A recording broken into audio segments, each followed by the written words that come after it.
Саламатсыздар ма, менің тұрақты қолдаушыларым. Бүгін сіздерге өте керемет әрі өте дәмді қыстың уақытында нағыз тойымды тағам жасайтын боламыз. Яғни штрудель тағамын жасаймыз. Ең алдымен менің каналыма қолдау көрсетіп тіркеліп кетсеңіздер, ұнаса лайк басып комментария қалдырсаңыздар, және де қоңыраушаны баса кетуді ұмытпаңыздар. Ал ендеше штруделімізді бастаймыз. Бізге штрудельге қажет болатын көкөністерді ашып тазалап алдым. Және де етімізді жуып тазалап алдым. Енді осы етті көлемді етіп, үлкен-үлкен қылып турайтын боламын. Бүтіндей салсаңыздар да болады. Мен үлкен-үлкен қылып турап қосамын.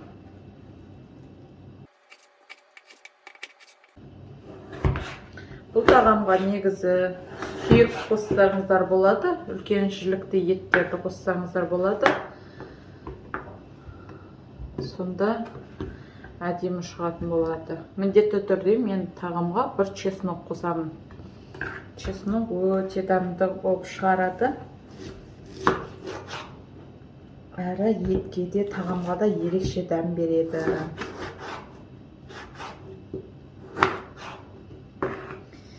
Мінеке етімді турап алдым. Енді қызып тұрған майда қуырып аламын. Жуанын да үлкенірек турап ала салайық осы жерде.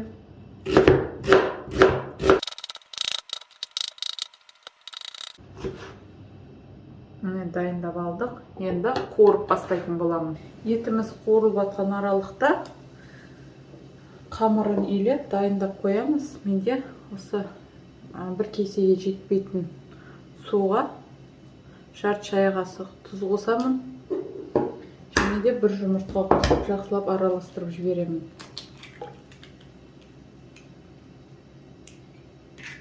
Адам санына қарай қамырларыңызды көбейтсеңіздер болады.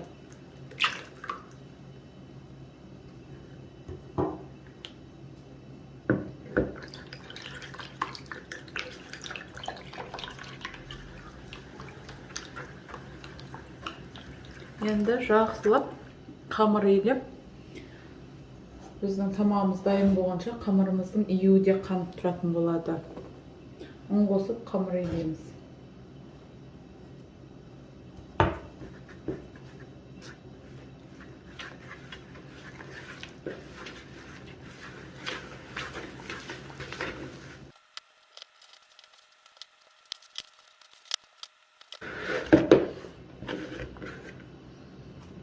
Мінеке біздің қамырымыз дайын болды. Осыны енді тындырып қоятын боламын. Етті қылып қылып қуырып алдым. Енді үстіне пиязды, чеснокты қосамын. Осылай қуырып аламын.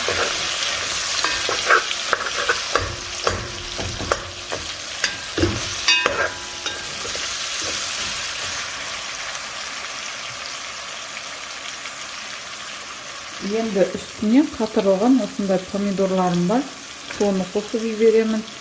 Және де болгарский қосып жіберемін.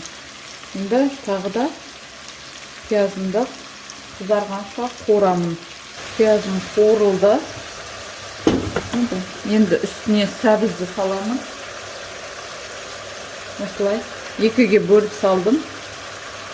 Және де үстіне бір стакан су құямын.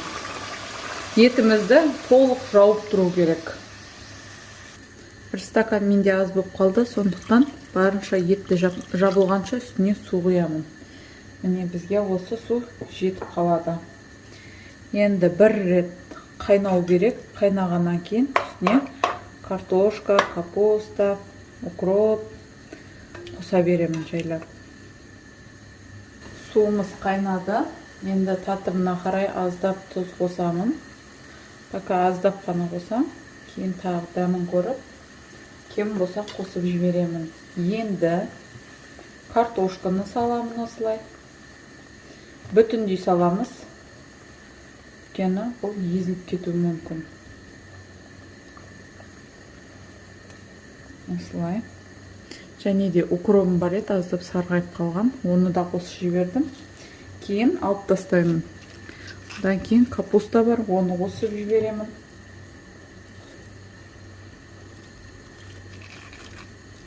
Капуста қосу міндетті емес, бар болса қосқан жақсы.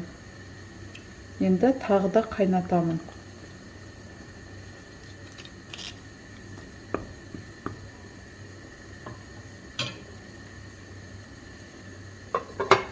Жайлап сорпамыз қайнап жатыр. Енді оттың астын баяулатып, қазанның крышкасын толық жауып қоямыз. Жайлап, мынау қамырымыз жайғанша өзі пісе береді. Оттың астын өте баяулатамыз.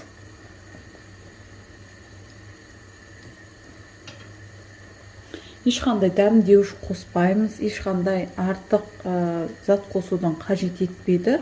Дәмдеуіш қоспасаңыздар да өте керемет дәмді тағам шығады. Міне қамырымыз дайын болды. Енді осы қамырымызды тура бешбармаққа қамыр жайғандай етіп, жұп-жұқа етіп жаю керек.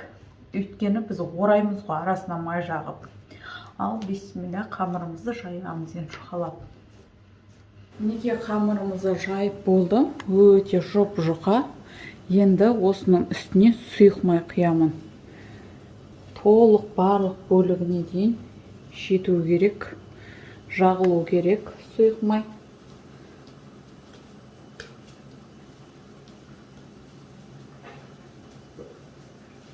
Және де барлық бөлігіне жағып шығамын осылай.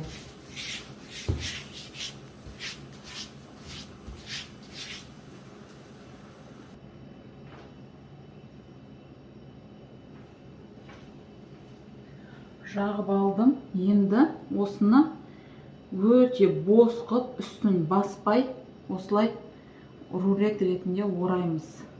Үстін мүлдем басуға болмайды, өйткені нығыздалып қалып, арасы шала болып піседі. Сондықтан барынша бос күш салмай орау керек осылай.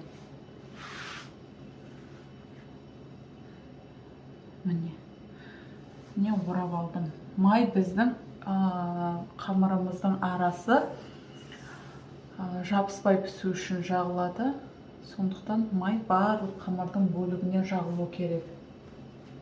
Тамағымызға тұзы кем болса, тұзын саламыз міндетті түрде. Және де картошкілерді осылай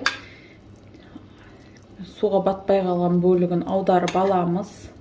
Ол міндетті. Және де осының үстіне тұзын барлығы міндетті түрде көріп алу керек. Өйткені қазанда біз 1,5 почти 1-20 минут, 1 сағат 20 минуттай ашпайтын боламыз. Барлығын көріп алдым. Енді үстіне жаңағы дайындаған қамырымызды жайғастырамын. Қамырымызды осылай алып, ішіне саламын. Аздап батырыңқырамыз. Сорпасына батып тұру керек.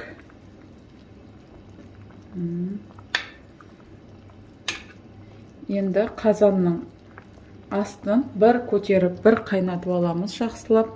Одан кейін өте баяу отта 1 сағат 20 минут аралығында қамырымыз піскенше, мына қамырымыз өз ісінеді піскен уақытта. Солай пісіріп алатын боламыз. Біздің сорпамыз осылай сақырлап қайнау керек. Енді оттың астын бәсейтеміз. Сорпамыз сақырлап қайнаған кезде мына қамырға барлық бөлігіне сорпа тиеді. Енді өте баяулатамыз оттың астын. Енді крышкасын жауып, кемі 1 сағат 20 минут пісу керек. Сонда қамырымыз таза пісіп шығады. Мінекей біздің тамағымыз дайын болды. Енді қазір қамырымызды аккуратно алып, осылай мен бөліп алмасам, аты алынбайтын сияқты. Алып, тарелкаға салатын боламын.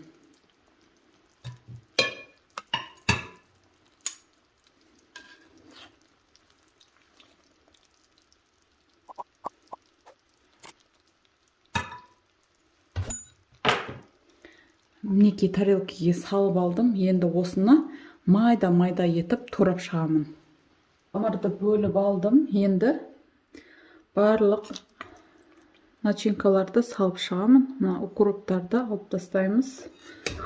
Қалған начинкамызды саламыз осылай тарелкамызға. Картошкаларды екі бөліп саламыз. Сәбізді де майдалаймыз.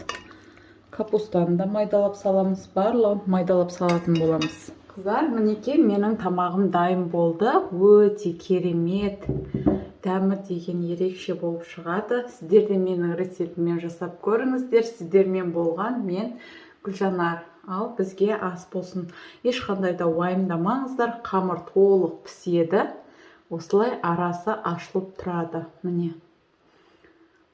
Уайымдамай жасасаңыздар болады.